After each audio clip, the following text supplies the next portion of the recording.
L'annonce de son décès a laissé de très nombreuses personnes dans le chagrin. Sa famille évidemment, ses amis, mais aussi d'innombrables inconnus qu'elle a su toucher tout au long de ses presque 60 ans de carrière.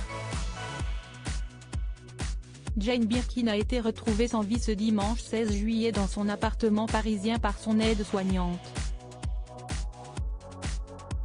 Si on ne sait pas encore de quoi exactement la chanteuse est décédée, elle avait de nombreux problèmes de santé depuis plusieurs années. L'ex-compagne de Serge Gainsbourg a dû faire face à un AVC en septembre 2021 qui l'avait beaucoup affaibli, mais c'est surtout un cancer contre lequel elle a lutté pendant de nombreuses années qui a marqué ses dernières années de vie. Diagnostiquée en 1998 d'une leucémie, la mère de Kate Barry, disparue en 2013, de Charlotte Gainsbourg et de Lou Doyon avait expliqué que ce n'était pas un cancer très pénible, que « la leucémie est une maladie assez fréquente ». Si elle était positive à cette époque, la récidive de 2013 lui avait rappelé que la vie est courte. J'ai compris que je le veuille ou non, que je n'avais plus que 10 ans devant moi. Bon, si je fais comme maman, Judy Campbell, décédée en 2004 à l'âge de 88 ans, note de la rédaction, peut-être un peu plus.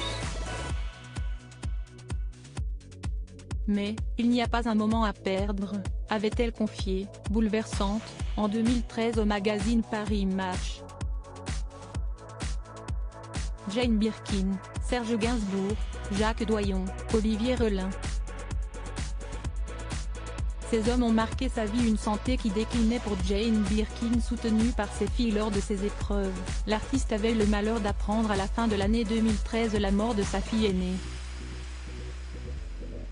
Un décès qui l'avait laissé sans le goût de faire quoi que ce soit pendant 2 ans. Jane Birkin avait pourtant fini par reprendre le chemin de la scène et des studios, notamment en compagnie d'Étienne Dao, qui a fait part de son immense tristesse à l'annonce de la mort de son ami.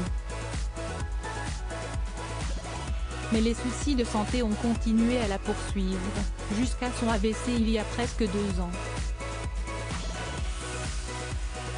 Les soins intensifs, je connais par cœur, confiait-elle dans les colonnes du Parisien en janvier 2022.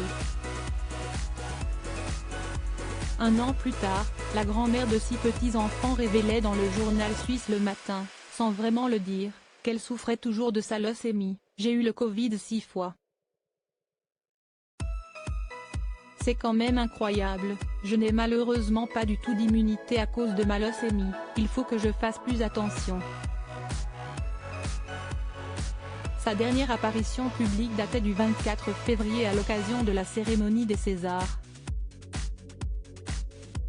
Article écrit avec la collaboration de 6 médias Crédit Photo, Gengis Bordenave.